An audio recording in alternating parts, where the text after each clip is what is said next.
Assalamualaikum warahmatullahi wabarakatuh. Waalaikumsalam warahmatullahi wabarakatuh. Ibu bapak sekalian, seperti biasanya sebelum taklim kita awali dengan membaca ayat-ayat Allah. Hari ini kita akan membaca ayat-ayat Allah, firman-firman Allah dari surat Az-Zumar.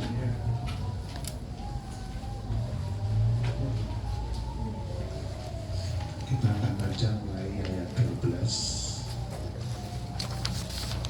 sampai ayat 16.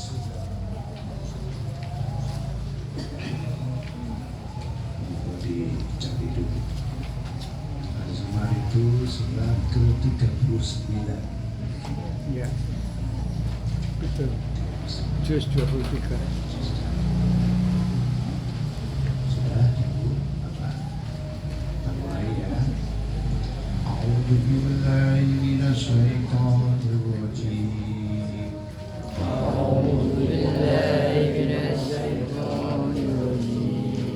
Bismillahirrahmanirrahim.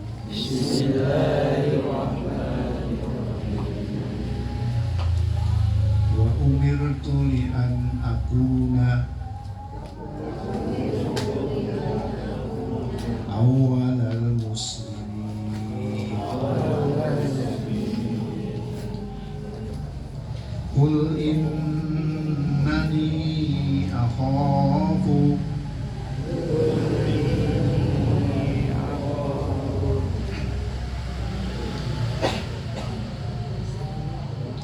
inna syaitu rabbi adaba yaumin alim.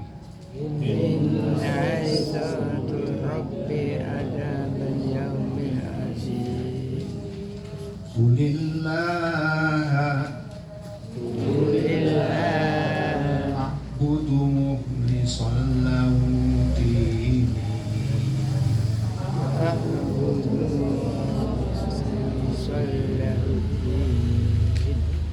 Fa'budu ma syi'tum min duni.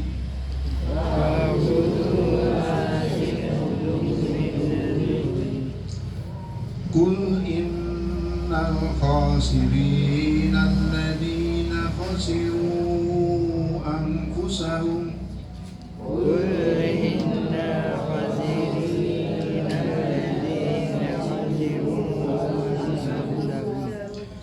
wa ahlihim yawmal qiyamah.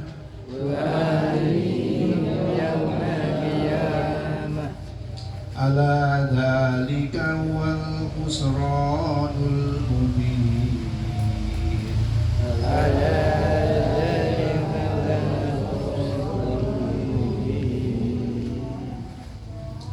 Lahum min fawqihim dulalun minan nari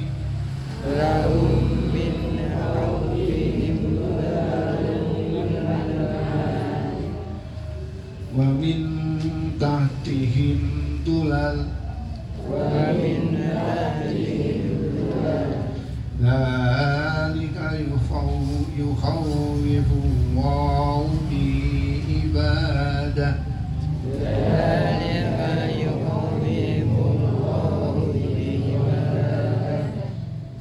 Ya ibadi fattaqun.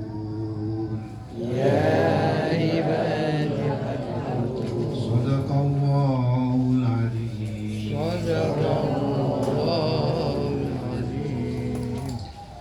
Ayat-ayat yang kita baca ini intinya kita diminta, perintahkan oleh Allah untuk hanya menyembah Allah, untuk hanya beribadah kepada Allah dengan ikhlas, dengan berserah diri, dengan menyerahkan menyerahkan diri kita sepenuhnya. Seperti yang sering kita diskusikan, kalau kita sudah berniat semua itu karena Allah, nggak ada lagi mengeluh itu, nggak ada lagi kecewa, apalagi kok frustrasi, putus asa. Karena segala sesuatu yang datang dari Allah itu pasti baik. Yang menurut kita jelek itu baik di sisi Allah. Kasihan. Cuma kita memang ya termasuk yang bicara ini kadang-kadang juga belum mampu. Tapi memang ibadah itu satu proses terus menerus. Hari ini nggak baik, kita perbaiki, nanti menjadi baik, mungkin kembali lagi tidak baik, nanti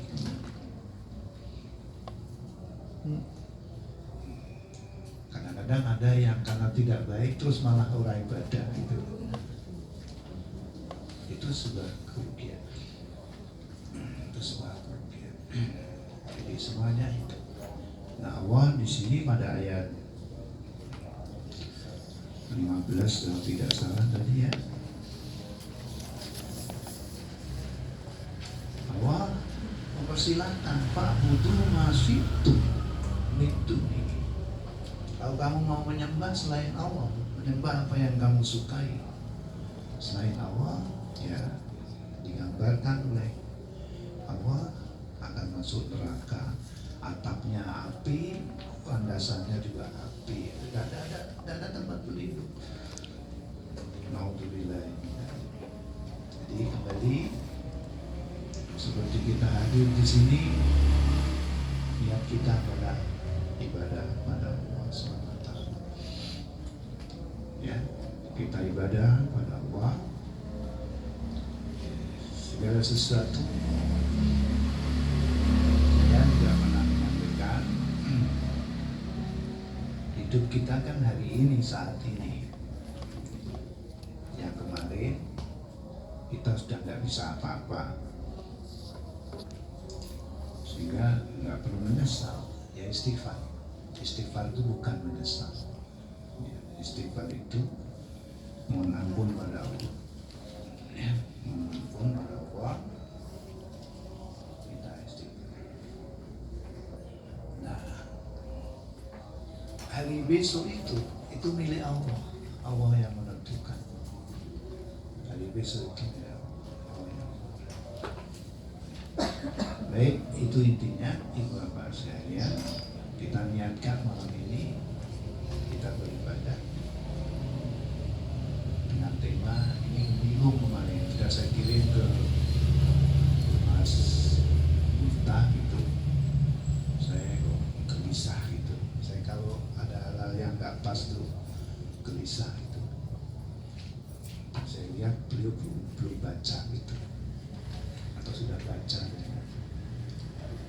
Judulnya tadinya itu Mauludin Nabi gitu. Nanti ada yang nanya apa bedanya dengan Maulud gitu. Saya nggak ahli bahasa, tapi saya pernah belajar ahli bahasa. Kalau Maulid itu hari kelahiran, harinya, waktunya. Tapi kalau Maulud itu orangnya yang dilahirkan. Jadi dari makna ini, kalau ada yang membenci Maulid itu berarti membenci Rasulullah gitu. Membenci hari lahirnya, waktu Rasulullah dilahirkan. Kalau nggak suka Maulid, kalau nggak suka Maulud berarti nggak suka yang dilahirkan, yaitu Rasulullah SAW. Saya awali dulu Ibu Bapak sekalian dengan mukadimah. Alhamdulillahirrahmanirrahim. Salatu wassalamu ala asrofil anbiya'i wal mursalin wa ala alihi wa ashabihi ajma'in. Rabbi shrah li sadri wa yassir li amri wahlul 'uqdatam min lisani yafqahu qawli.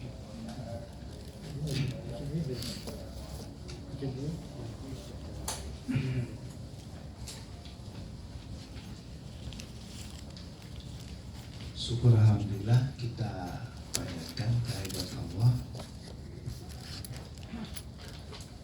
atas limpahan nikmatnya kepada kita semua, terutama nikmat iman, nikmat Islam, nikmat sehat, nikmat sempat. Ya, ini mudah-mudahan istiqomah ini ya.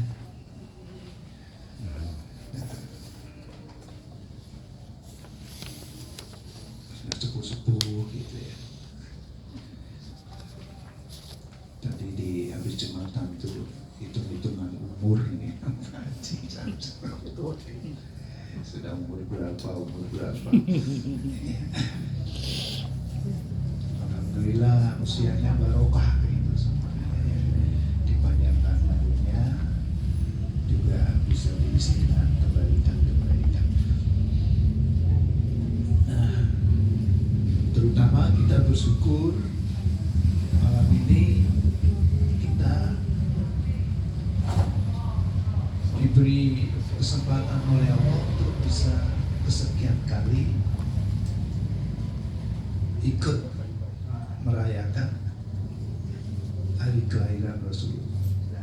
Kemudian saya ganti itu, ya, saya hapus yang saya kirim ke Mas Miftah, naskah aslinya saya perbaiki.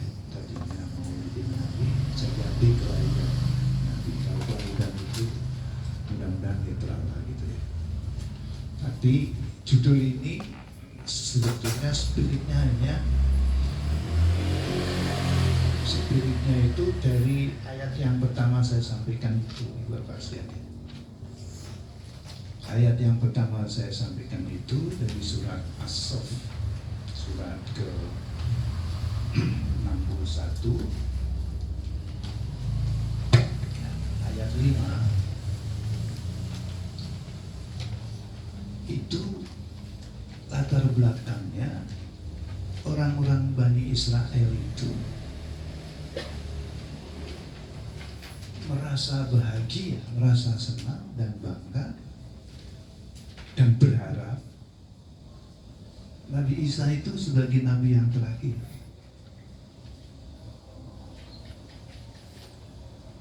Kenapa mereka berharap seperti itu? Karena Nabi Isa itu terkenal sebagai orang baik. Tidak hanya dengan makhluk hidup, tapi dengan benda-benda mati pun beliau baik. Ketika ada sahabatnya itu, ada muridnya menunjukkan ada mayat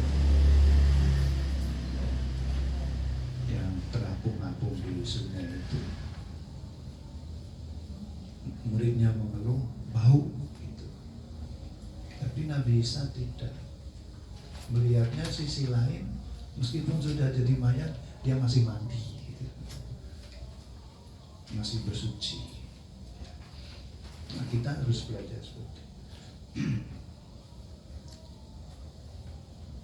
Berharap. Nah, mendengar itu kemudian Nabi Isa mengatakan kepada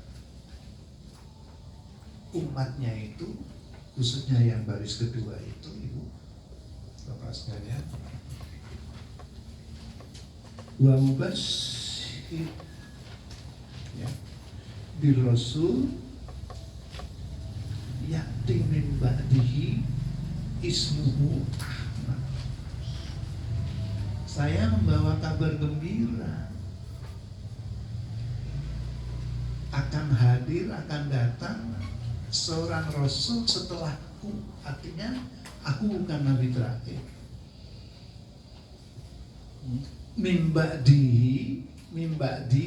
Mimba'di setelah aku, ismuhu Ahmad, namanya Ahmad.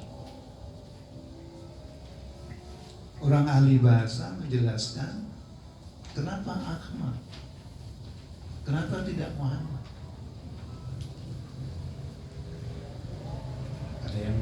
Nabi Isa ditanya, kenapa Ahmad tidak Muhammad? Apa Ahmad ya? Kita diskusi setelah jauh dari Nabi Isa. Kenapa Ahmad tidak Muhammad? Bukankah nama beliau Muhammad? Ahli bahasa menjelaskan kalau Muhammad itu baik, luar biasa baiknya pada makhluk hidup maupun makhluk benda mati, itu luar biasa baiknya. Sama dengan Nabi Isa. Tapi Nabi Isa menyebut Ahmad itu karena Rasulullah itu melebihi beliau, yaitu dalam hal apa? Ibadahnya kepada Allah Subhanahu wa Ta'ala. Ya, secara sederhana kita bisa lihat hari ini Nabi Isa, bahwa Allah yang tahu, yang punya rencana, tidak punya istri. Ibadah dengan punya istri itu luar biasa. Kayak gaji pirontek. Pokoknya dipenuhi 1.000.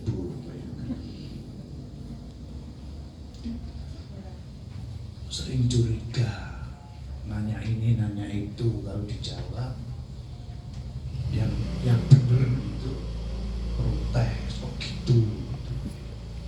Dijawab sing ora bener, tenane aja ngapusi.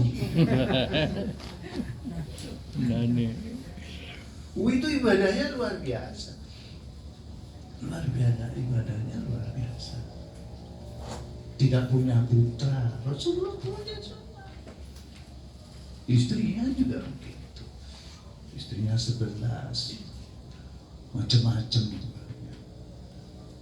Ya. Yang perawan itu cuma Aisyah, kemudian Maria Kiptia, yang lain janda. Tapi untuk umatnya Rasulullah bilang apa? Cari perawan gitu, jangan janda gitu. Terus jandanya sedih toh? Enggak, janda nggak perlu sedih. Janda diberi jaminan ada orang yang kalau diizinkan oleh Allah masuknya lebih cepat dari aku. Masuk surganya itu lebih cepat dari aku. Siapa itu? Seorang wanita yang ditinggal mati suaminya, bertekad tidak akan menikah lagi kecuali hanya ingin membesarkan anak-anak suaminya. Oh, itu bus gitu cepat itu. Tapi kan tentunya janda ini juga punya adab. Kanjeng Nabi dulu monggo kan gitu ya. Dia adabnya kan begitu. Jadi ibadahnya itu luar biasa. Ibu, saya pernah sampaikan, ibu bapak sekalian juga sudah paham. Rasulullah itu nggak pernah meninggalkan tahajud. Bahkan fardu bagi Rasulullah tahajud itu. Sudah maksum, dijaga oleh Allah, tidak akan melakukan kesalahan, kejahatan, keburukan. Semua dosanya diampuni, nggak punya dosa. Tapi ibadahnya luar biasa. Satu hari Aisyah terbangun dari tidur. Bayangkan, sunahnya tidur kan lampunya mati gitu ya. Apalagi zaman itu kan, udah ada listrik gitu kan. Lampunya mati. Begitu lilir itu tangannya plek gini. Kena apa? Kena kakinya Rasulullah. Dan Rasulullah sedang sholat. Terus diraba oleh Aisyah. Bengkak kakinya. Besar. Aisyah nangis. Kemudian Aisyah bertanya kepada Rasulullah, mengapa engkau berbuat seperti ini? Bukankah dosamu masa lalu bahkan yang akan datang sudah diampuni oleh Allah? Jawab Rasulullah apa? Apala akunu abdan syakur. Apakah aku nggak boleh jadi hambanya yang bersyukur? Jadi ibadah itu, ibu bapak sekalian, adalah wujud kesyukuran kita. Lah wong nek ra gelem ibadah kuwi ora tau, nggak mau terima kasih itu, ora tau matur nuwun. Ya pernah matur.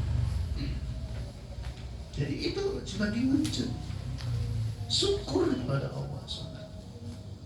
Dan sebuah buku digambarkan itu, kenapa bisa bengkak? Karena lama berdirinya. Ditulis di situ, rakaat pertama itu 4 surat yang langsung dibaca Rasulullah setelah Fatihah, Al-Baqarah, ya, Al-Fatihah, Al-Baqarah, Ali Imran, ya, 3 surat. Kemudian apa? An-Nisa. Ada yang nulis setelah Al-Baqarah selesai 286 ayat, langsung lompat An-Nisa, balik lagi yang ini. Nah, yang tadi urut itu mengajarkan pada kita etika kita kalau membaca surat dalam Al-Quran itu adabnya itu urut. Jadi apalagi sebagai imam itu baca surat-surat pendek itu urutannya itu harus jangan dibolak-balik. Saya ini biasanya ibu-ibu yang belum ingat itu ya itu aja. Yang perlu ya gugu terus takut. Makanya ada cerita kiai itu punya anak gadis cantik, jadi idola rebutan sama orang.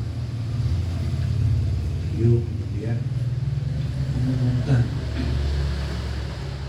ya, siapa yang akan menikahi anak saya akan saya tes hafalan Qurannya gitu, ya, hafalan Qurannya. Yang pertama maju namamu siapa? Anas.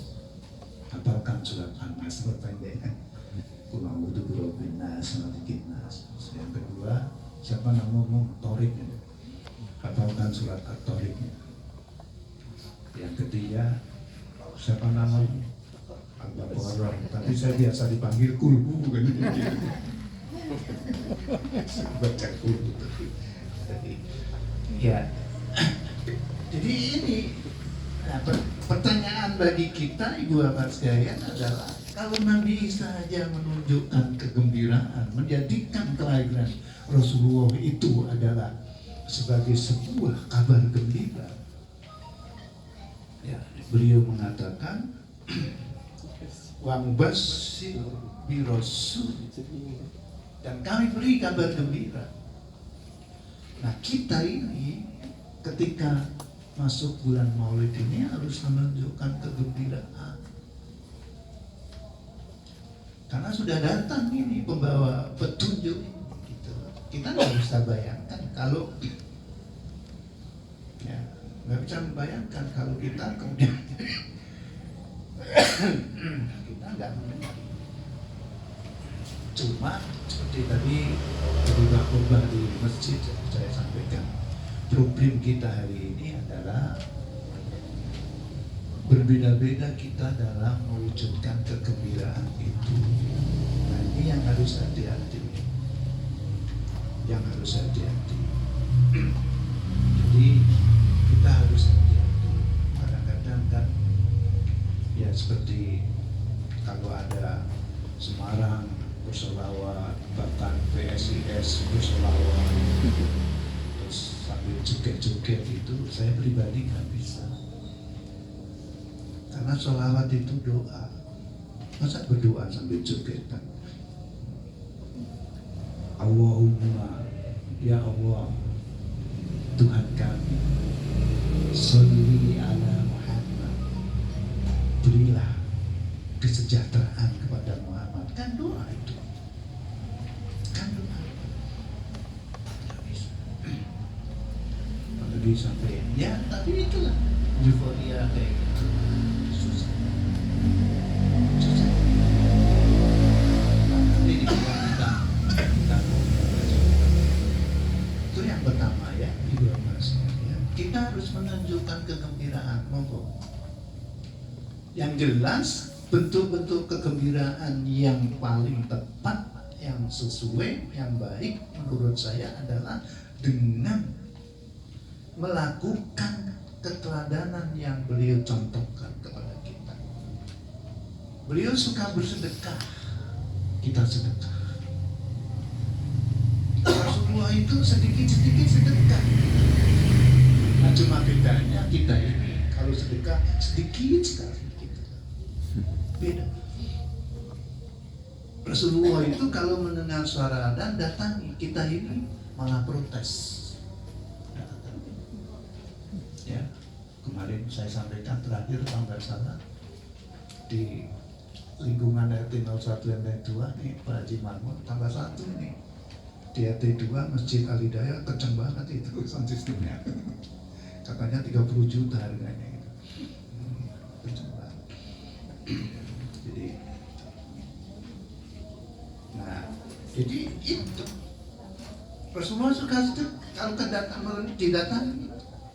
Bahkan saking sibuknya itu beliau ingin istirahat, bilang sama Bilal istirahatkan kami dengan adzan Bilal.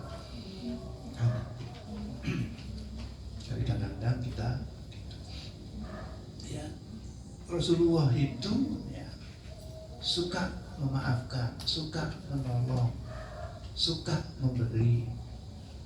Ya kita lakukan itu. Kalau hari-hari biasa ya biasa aja gitu, tapi hari ini kita tingkatkan gitu. Kita tingkatkan. Hari ini kita tingkatkan. Ya, nah, malam ini model kegembiraan kita ini saya ingin mengajak ibu bapak sekalian dengan melihat apa kata Al-Quran tentang Muhammad Rasulullah SAW. Tidak saya tulis di sini, ibu bisa lihat di Al-Quran surat Al-Baqarah ayat 129. Jauh sebelum Nabi Isa, kalau menurut hitungan Ustadz Adi Hidayat itu hitungannya itu 30 generasi. Kalau satu generasi itu 30 tahun gitu, maka 900 tahun. Tapi dulu lebih panjang lagi, karena orang-orang tua dulu umurnya banyak-banyak. Satu generasi. Yaitu pada masa Nabi Ibrahim alaihissalam dan putranya Ismail. Beliau berdoa setelah memperbaiki Ka'bah itu, meninggikan Ka'bah itu, beliau berdoa. A'udzubillahi minasyaitonir rajim. Al-Baqarah 129. Rabbana wab'as fihim rasulan minhum. Ya Tuhan kami, wab'as fihim, kirimkan, utuslah di tengah-tengah mereka Rasulan minkum, seorang rasul dari golongan mereka sendiri, dari kaum mereka sendiri, yaitu orang-orang ummi. Maka Nabi ummi, tidak kenal baca tulis. Tapi orang tidak kenal baca tulis bukan berarti tidak cerdas. Para leluhur kita, orang-orang tua kita, kakek nenek kita, buyut-buyut kita, mungkin banyak yang gak sekolah, tapi melahirkan anak-anak yang pinter-pinter, yang sekolah, mementingkan sekolah. Bapak saya itu lulusan SGB, SGB, ibu saya lulusan SMP, setara SMP semua. Tapi yang saya ketahui, untuk urusan pendidikan itu nomor 1. Kalau saya bilang, Bu, besok sudah tanggal 6, tanggal 7, tanggal 8, saatnya bayar sekolah. Ibu nggak punya duit itu, dicopot anting-antingnya, dilolos gelangnya. Saya biasa itu kekeranggan gitu. Kalau nggak ada surat-suratnya, diajari teman saya, minta teman ini gampang nih orang surat itu lo pinggir-pinggir jalan putih malah regoni luwe apik. Biasa.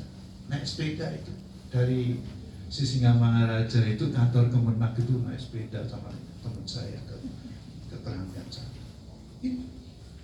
Sampai saya sekolah, kalau saya minta uang untuk buku diberi. Buku diberi. Tapi beda generasi lain lagi ya. Saya sama rumah istri saya itu kutu buku, ya, suka berebut bacaan itu. Quran juga berebut, dia maunya dia dulu. Kalau baca Quran, lipatannya itu sudah berubah, nggak mau baca dia gitu. Dia harus dia yang itu baca itu. Apalagi kalau ada TTS, maunya dia yang isi duluan gitu. Kalau nggak bisa baru nanya saya gitu. Nah, itu, tapi anak-anaknya nggak ada yang suka baca buku. 4 orang anaknya itu, akhirnya mereka hidup hari ini kan sebagai generasi milenial memang nggak butuh buku kan, nggak butuh buku. Mahasiswa sekarang ini seperti cucunya bapak itu ya kedokteran tuh pakai problem based learning, itu mainnya internet terus nggak pernah baca buku. Nah, belajarnya sampai jam 2, nanti jam 5 berapa itu jadi dokter. Jadi kalau ibu bapak sekalian lihat dokter suki pertama memang wong tuane wis sugih gitu ya. Nek sugih rasa mlebu kene kedokteran. Yang kedua sinaune angel gitu ya. Sinaune angel kita. Saya jadi penderita diabetes itu sudah 9 tahun lebih. Saya kalau ditanya yang diminum apa nggak bisa nyebutkan obatnya. Itu kok nggak tahu ya, yang tahu dokternya atau bukan saya. Sama istri saya yang berperan sebagai ini. Jadi ibarat saya, kegembiraan kita itu kita wujudkan di sini. Ya, kita wujudkan apa kata Al-Quran? Yang tidak saya sebutkan tadi, yang tidak saya tulis tadi, pertama itu kelahiran Rasulullah itu jawaban dari doa Nabi Ibrahim, Nabi Ismail alaihissalam kepada Allah. Ya Allah, ya Tuhan kami, kirim di tengah mereka seorang Rasul min anfusihim, dari golongan mereka. Untuk apa? Yatlu alaihim ayati, untuk membacakan ayat-ayatmu. Wa yu'allimuhumul kitabah, dan mengajarkan Al-Quran, wal hikmata, mengajarkan as-sunnah, wa yuzakkihim, dan mensucikan hati mereka. Itu tugas Rasul. Nah, kita, kegembiraan kita dengan meladani Rasulullah itu ya ini, menjalankan ini. Tadi kita sudah membacakan ayat-ayat Al-Quran. Kita bacakan surat Az-Zumar tadi. Di samping itu, kegiatan itu tadi juga satu proses belajar Al-Quran. Belajar Al-Quran. Kita bicara apa yang sudah dilakukan Rasulullah, yang diucapkan, diperbuat, atau yang beliau diam saja ketetapan. Itu berarti kita sudah belajar sunnah. Jadi sunnah Rasulullah itu ada 3 dalam bentuk ucapan. Itu yang paling tinggi, perbuatan dan takrir, ketetapan. Kenapa ucapan yang paling tinggi? Kalau lewat ucapan itu lebih banyak yang mendengarkan. Tapi kalau perbuatan bisa terbatas. Tidak semua selalu bersama Rasulullah. Dan yang takrir itu kasus-kasus. Misalnya satu saat habis sholat subuh, Rasulullah melihat seorang sahabatnya itu sholat lagi. Selesai sholat ditanya, kamu sholat apa? Sholat sunnah fajar. Loh, kita sudah selesai subuhnya. Ya Rasulullah, tapi bukankah engkau mengatakan sholat fajar, sunnah fajar itu kebaikannya itu sebesar bumi dengan isinya. Aku nggak mau kehilangan itu. Rasulullah diam. Artinya boleh. Nah, kita ini ngamalkannya gimana? Nek tangine kawanan, ya sebelum subuh sholat sunnah dulu. Kok lihatnya? Rasa isin memang wis tolatan ini. Ya, jadi tetap dilakukan. Jangan sampai hilang. Nah, kecuali jangan sengaja. MU rampung, atau ini rampung saya buat sholat, nggak bisa itu. Ya, waktunya ada kelima. Jadi ibu bapak sekalian, Rasulullah ini ya dalam konteks ini, maulid ini, mulut atau maulid ini, itu satu sudah dikabarkan oleh Nabi Isa kepada kaumnya bagi Israel sebagai kabar gembira. Yang kedua, jauh sebelumnya adalah doa. Doa Nabi Ibrahim alaihissalam dan putranya Nabi Ismail alaihissalam. Inilah, dan itu sebetulnya menjadi sunnah bagi kita yang ingin masih, tapi sudah kayaknya sudah nggak ada yang pengen. Yang pengen punya momongan itu berdoa memohon pada pengennya kayak apa, pengennya kayak apa. Saking yakinnya saya itu tentang itu, saya sering melihat, mohon maaf, ada bapak ibunya itu, bapaknya nggak terlalu ganteng, nggak terlalu cantik gitu ya, bisa dibilang jelek, tapi anaknya ayu gitu. Pasti doanya minta anak. Makanya pada ibu mertua saya almarhumah, ya, oh ya kan, saya pernah bertanya, Bu, kenapa anak ibu nggak ada yang cantik? Nah, gitu. Termasuk yang saya nikahi itu. Jawab ibu apa? Saya nggak mau Mas Ali. Kenapa? Punya anak gadis cantik itu repot. Repot kan? Menjaganya berat. Berat. Apalagi kalau anaknya sadar dirinya cantik gitu, nah itu. Terus dia sadar dirinya cantik itu. Ya, apa gitu. Ya sambil guyon itu. Dekat mati itu kan persediaan gula pasir ibu lebih banyak katanya. Kalau banyak yang sering datang katanya gitu. Banyak sering datang di Zulu teh. Nah berikutnya ibu bapak saya, Al-Quran mengatakan yang kedua ya di sini, diutus sebagai rahmatan lil alamin, rahmat bagi seluruh alam. Kalau ibu bapak sekalian pernah atau sudah atau sering bahkan saat diulang-ulang nonton berita-berita atau video tentang pengakuan astronot itu dari atas sana itu melihat Ka'bah, melihat putaran orang-orang yang tawaf itu, dan mereka mengatakan kalau ini sudah nggak ada lagi orang tawaf, dunia berhenti berputar. Itu rahmat itu. Rahmat. Nah, kadang-kadang kita kemudian tidak mampu memahami. Indonesia dapat kerahmatan tambahan kuota haji 20.000 kan gitu ya. Oleh Kemenang dibagi loro gitu. Sing siji untuk haji reguler, sing siji untuk haji plus. Haji plus itu sampai 800 juta langsung makan. Kalau enggak langsung makan, harga biasa, harga paling bawah, batas atas enggak ada, batas bawah ada. Itu nunggu 6-7 tahun. Nunggu 6-7 tahun. Enggak tahu nih pansusnya nanti jadi apa. Duit kapok ya. Dulu itu Munawir itu ya, kok Munawir?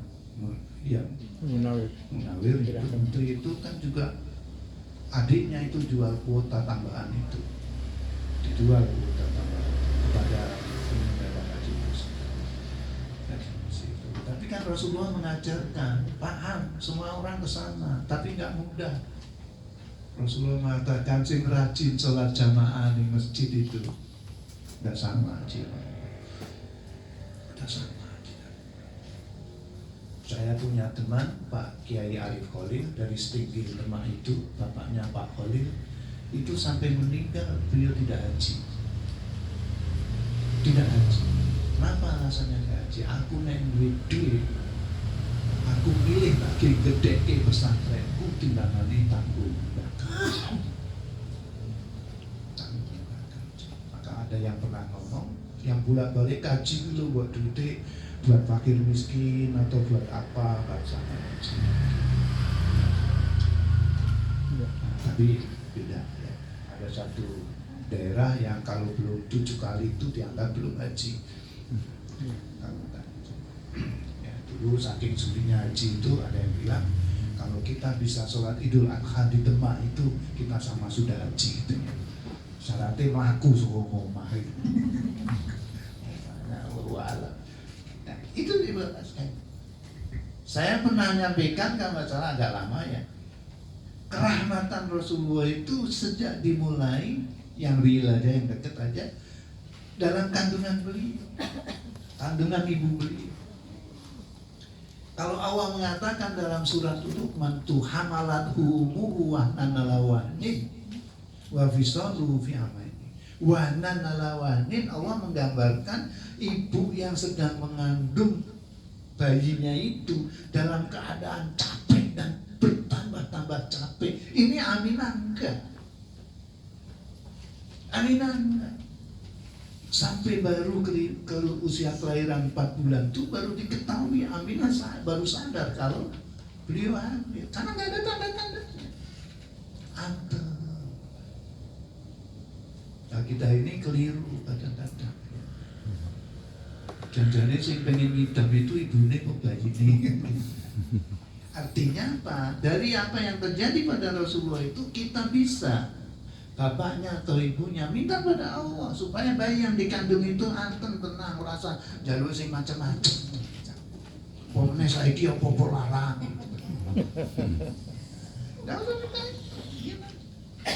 Istri saya almarhumah dulu pinter, kalau dia pengen apa itu minta pada Allah, larikan ke saya. Larikan ke saya. Jadi saya tiba-tiba pingin sesuatu untuk pulang kerja mampir beli. Nah, dia tersenyum. Nah, ini tadinya dia yang pengen itu. Bukan saya. Karena dia merasa nggak bisa kemana-mana, nggak bisa apa. Dulu nggak ada HP, belum ada HP, hubungannya gimana? Nggak bisa. Nah, sejak saat itu, ya, kemudian katakanlah sudah lahir, kerahmatan yang muncul dari Rasulullah itu apa, Ibu Bapak sekalian? Yaitu ketika dalam asuhan Halimah. Asuhan Halimah. Halimah bertekad masuk musim ini ya, musim pasar bayi. Pasar bayi itu orang-orang kampung itu di padang pasir itu pada datang ke Mekah cari bayi untuk dijadikan anak susuan itu. Dari situ dibayar orang tuanya. Si ini Halimah bilang sama suaminya, kita ke Mekah, kita nyari bayi, mudah-mudahan kita mendapatkan bayi yang nanti bisa orang tuanya memberikan bayarannya. Nah, keledai Halimah itu sudah tua, nggak bisa ditumpai wong loro, nggak mau jalan. Sehingga apa? Ketinggalan sama teman-temannya dari kampung itu. Sampai di Mekah tinggal satu bayi yang namanya Muhammad itu. Dan itu dihindari karena apa? Karena orang beri bapak, anak yatim. Sampai sana Halimah pun kemudian berpikir, anak yatim gimana? Nanti yang bayar kita siapa? Yuk kita pulang. Begitu bilang pulang itu keledainya nggak mau berdiri, dekem. Akhirnya Halimah tercetus. Bukankah kita kesini nyari pekerjaan, bukan nyari bayaran? Aku mau ambil bayi itu. Begitu itu langsung keledainya berdiri, nyamperin bayi itu, diambil. Apa kerahmatan yang berikutnya? Ketika Halimah itu mau coba tetek kiri, Rasulullah nggak mau netek. Coba lagi nggak mau netek. Coba lagi nggak mau netek. Tapi 3 kali. Baru dipindah ke tetek kanan, beliau mau netek. Rahasianya apa? Tetek kiri lebih besar, lebih banyak isinya daripada tetek kanan.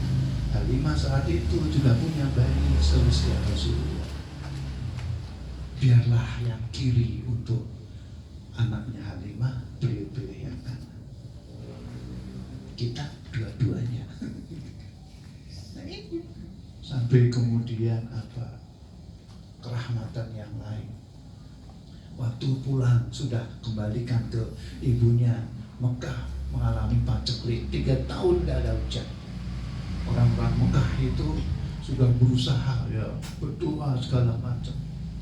Satu saat ada yang punya usul, itu Muhammad bawa aja kita bawa aja, tempelkan ke Ka'bah. Minta izin Abu Thalib, dibawa Rasulullah, tempelkan di Ka'bah. Tiba-tiba langit itu gelap penuh awan, terus hujan deras. Hujan deras.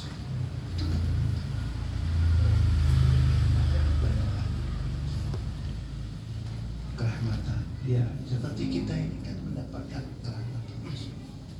Kita mau apa? Ada contohnya Rasulullah. Mau bagaimana? Ada contohnya Rasulullah. Cuma kita yang kena. Yang berikutnya, yang ketiga, beliau diutus sebagai pembawa petunjuk dan agama yang hak. Ya. Walladzi arsala rasulahu bil huda wa dinil haqq liyudhhirahu 'ala din kullihi walau karihal musyrikun. Dialah Allah yang mengutus seorang rasul yang membawa petunjuk dinil haq dan agama yang hak. Liyudhhirahu 'ala dini, kata Allah, janji Allah, liyudhhirahu 'ala dini, agama Islam ini nanti akan mengalahkan semua agama. Kalau ibu bapak sekalian suka menyimak video-video pendek di YouTube itu, makin banyak orang yang mualaf. Di Indonesia juga banyak yang mualaf. Yang kita sedih justru kan kita yang sudah Muslim sejak lahir, itu fitrahnya nggak dijaga, fitrahnya nggak dipelihara. Kullu mauludin yuladu ala fitrah fa'abawahu yuhawidanihi au yunasiranihi au yumajisanihi. Setiap anak lahir itu fitrah Muslim, fitrah Muslim. Fa'abawahu, maka kedua orang tuanya yang menjadikan dia Yahudi, Nasrani atau Majus. Ya, secara sederhana, menjadi Yahudi, Nasrani atau Majus itu tidak selalu dalam arti apa, yaitu menjadi pemeluk agama-agama itu, tidak. Dengan melakukan simbol-simbol mereka pun itu sama. Simbol-simbol mereka itu sama. Ibaratnya Yahudi itu mencintai dunia, Nasrani itu hanya mencintai akhirat, Majusi itu menyembah api. Kita Islam Wabtaghi fima ataqallahu darul akhirata wala tansa nasibaka minad dunya. Islam mengajarkan raihlah kebahagiaan akhiratmu, wala tansa nasibaka minad, dan jangan kau lupakan nasibmu di dunia. Dunia ini hanya apa? Ladang untuk menuju akhirat. Dunia masruatul akhirah. Dunia. Tadi ngobrol umur panjang itu, yaitu kesempatan yang diberikan panjang. Pertanyaannya, adakah kita memanfaatkan kesempatan umur panjang itu untuk itu? Nah, saya berterima kasih pada ibu bapak sekalian, pada pengurus Al-Muhajirin. Saya masih diberi kesempatan. Kebahagiaan saya itu kalau ketemu teman-teman jamaah begini. Kalau di rumah saya kontrak-kontru gitu. Kita akan tulang genah gitu ya. Tulang genah. Ya. Saya asik ini ya, kalau kadang-kadang kalau ini saya buka laptop, kemudian kita coba ya, kemarin Mas Miftah langsung saya buka laptop, kemudian beberapa jam ya, biasanya langsung saya kirim itu ya, itu. Jadi masih rutin ngaji itu ya, di sini selapan ya, 7 minggu atau 5 minggu, terus di Mesrep itu Rabu kelima, terus Mas Sikit itu nambahin Ahad kelima gitu ya, Ahad kelima, jadi selalu 3 kali atau 4 kali, 3 kali 4 kali. Baik, terima kasih. Jadi yakinlah Islam itu benar, gak usah ragu.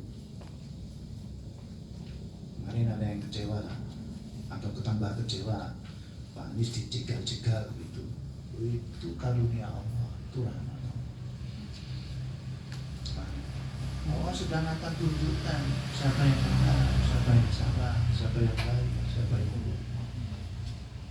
Itu. Jadi tidak harus jadi itu, karena tanggung jawabnya. Kalau nggak sanggup kasih, ya kasih. Jadi ya secara ini mungkin akan terpengaruh sering nonton yang kayak gitu, ya hiburan saya. Kemudian diutus sebagai uswah hasanah, contoh yang baik, contoh yang baik. Jadi sebetulnya yang namanya contoh itu memang baik gitu. Contoh itu ada, ibu sering mendengar istilah uswah dan qudwah gitu ya. Kalau qudwah itu perbuatan Rasulullah yang kita lihat. Kalau uswah ini lebih luas, termasuk yang diucapkan beliau. Uswah, ucapan, qudwah itu perbuatan, qudwahnya itu perbuatan. Jadi di situ kegembiraan kita itu dengan mempelajari surah, mempelajari Al-Quran, kita tahu. Kemudian uswah hasanah ini cuma ayat ini, ya. Ini kan yang bagian belakangnya ibu bapak sekalian. Siapa yang bisa menjadikan Rasulullah sebagai uswah hasanah? Liman kana yarjuwaha wal yaumal akhirah wa dzakarallaha katsira. Syaratnya 3. Orang yang bisa mencontoh Rasulullah itu sekecil apapun contoh itu, yaitu orang yang pertama hanya mengharap pahala ridho Allah. Pahala ridho. Ini beratnya mas, sulitnya. Al-Ghazali mengajarkan, ya, antara lain adalah jangan pernah bertanya pada orang tentang diri kita. Dan Ali bin Abi Thalib juga mengatakan lebih tegas, kamu tidak perlu menjelaskan siapa dirimu. Kalau kamu bilang seperti itu pada orang yang gak suka padamu, gak percaya. Tapi kalau kamu ngomong begitu pada orang yang sayang, dekat dengan kamu, dia nggak butuh itu. Rasa dijelas. Jadi saya punya pengalaman kan, istri juga sering nanya, aku cantik tau gitu kan.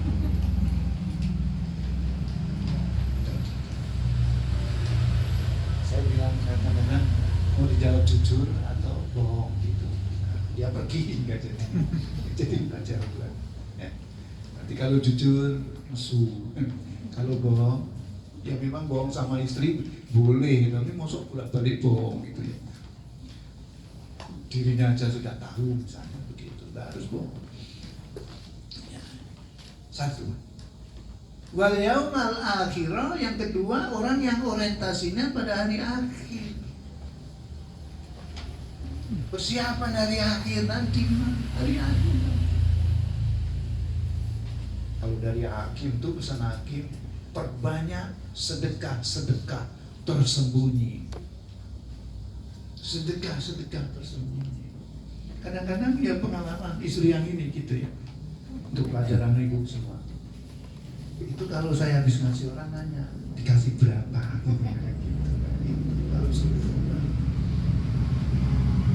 Jadi itu, nah ibu-ibu nggak akan nanya kalau bapak-bapak itu habis ngasih orang. Tadi kasih berapa? Ya nanya, tapi saya nggak pernah bilang. Kalau saya diam tuh berarti saya nggak pernah. Wadakarawa kasira, orang yang bisa meneladani Allah, orang yang selalu zikir. Mari kita sekarang biasakan. Yang keluar dari mulut kita, yang bergerak dari bibir kita adalah hanya Allah.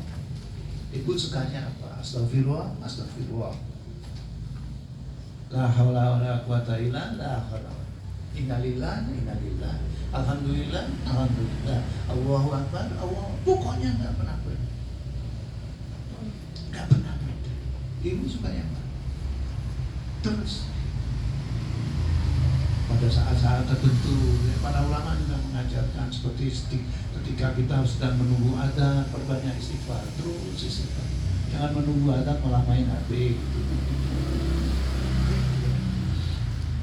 Tapi masih lumayan, kadang-kadang sudah iqomah gitu, sudah berdiri gitu ya, sudah takbiratul ihram, HP-nya apa? Bunyi, dibatalkan, keluar, terima telepon dulu. Allahu Akbar.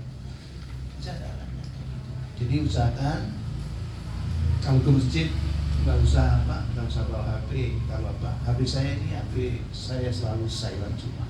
Jadi kalau ada pesan, ada telepon, ya kalau pas saya buka saya tahu. Kalau enggak pas saya.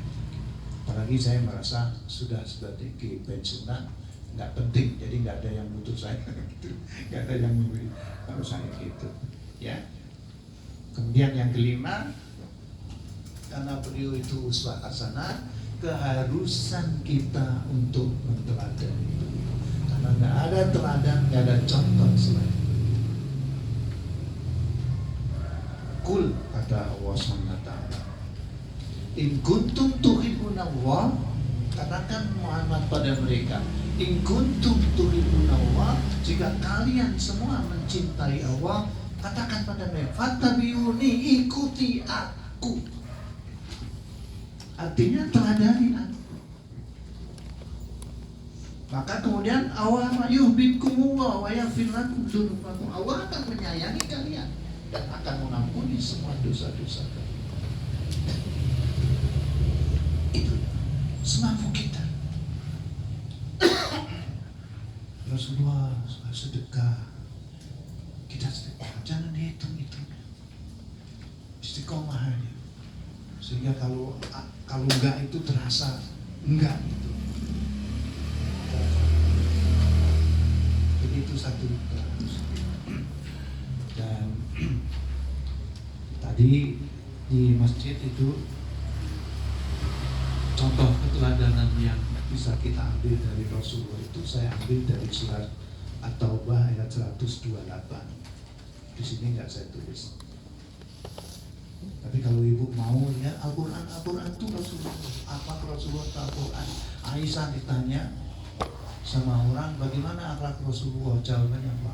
Khuluquhul Quran. Akhlaknya adalah Al-Quran. Jadi silakan baca. Silakan baca. Al-Quran itu akhlaknya Rasulullah. Nah saya ambilkan atau ayat 128 itu laqad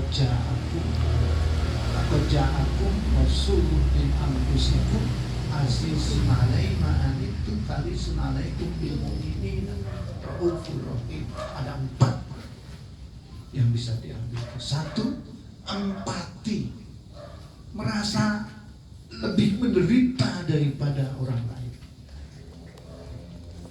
lebih-lebih pada yang dipimpinnya, lebih-lebih pada yang dipimpinnya. Harisun 'alaikum bil mu'minin, selalu berharap pada orang lain itu imannya, yang penting imannya dijaga iman. Saya mencoba menjaga iman. Ini udah jam 9. Kalau saya teruskan, iman ibu bapak bisa rusak. Ramu-ramu. Karena tadi misalnya kayak saya pesan dijemput anak saya jam 9 gitu. Sebentar. Raufun, yang ketiga apa? Santun, lemah lembut, suka memaafkan. Dan yang keempat, Rohim, penuh kasih sayang. Rasulullah itu kalau ada yang minta nggak diberi, semua diberi.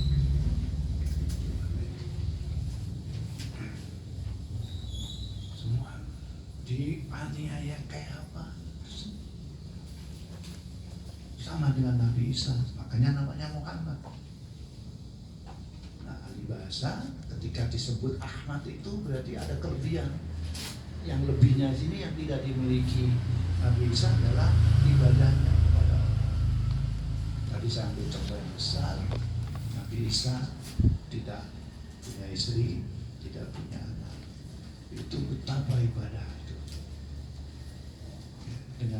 Dengan punya istri, dengan punya anak. Kadang-kadang kita punya anak aja lupa mendoakan anak kita, lupa memohonkan ampunan anak-anak kita.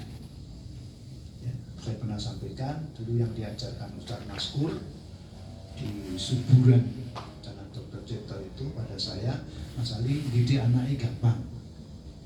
Pertama, jangan pernah tidur lebih dulu daripada anak. Nek anak-anak urung turu, jenengan nggak boleh sare. Nanti kalau anak-anak tidur, jenengan masuk kamarnya, selimutnya benerin, kalau ada nyamuk diusir, duduk di sampingnya, mohonkan ampunan, doakan. Kapan kita mendoakan anak kita? Ya, itulah. Tentu Rasulullah juga mengajarkan dari memberi anak itu nama yang baik.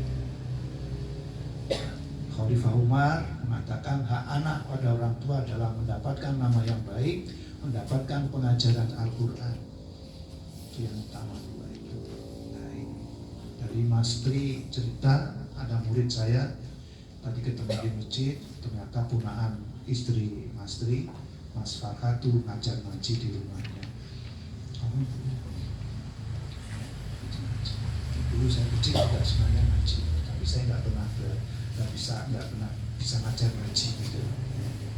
Karena saya juga merasa nggak pernah belajar dengan baik ngaji itu dari tangan. Istri saya minta diajari, saya kirim ke anak saya sama Mas Ivan aja yang memang belum ngaji. Baik, itu aja Ibu Bapak sekalian. Maaf, nanti imannya rusak. Banyak ya. Jadi jangan salah keliru lagi ya, jangan sampai karena sesuatu dan lain hal kita justru tidak merasa bahagia, tidak merasa gembira, tidak menunjukkan kegembiraan dengan kelahiran Rasulullah SAW. Beliau aja sama kita sayangnya bukan main, gitu ya. Sayangnya bukan main. Meskipun ini ada terjadi perbedaan pendapat, wasiat terakhir beliau sebelum meninggal kan beliau keluar ucapan ummati, ummati, ummati. Meskipun itu ada yang bilang Rasulullah nggak mengatakan itu, tapi yang jelas Rasulullah mengatakan as-sholah, as-sholah sebelum nafasnya sampai. Jadi wasiat terakhir Rasulullah adalah sholat. Hanya mari kita jaga sholat kita. Kurang lebihnya mohon maaf Bapak saya. Bila taufiq wal hidayah. Assalamualaikum warahmatullahi wabarakatuh. Waalaikumsalam warahmatullahi wabarakatuh.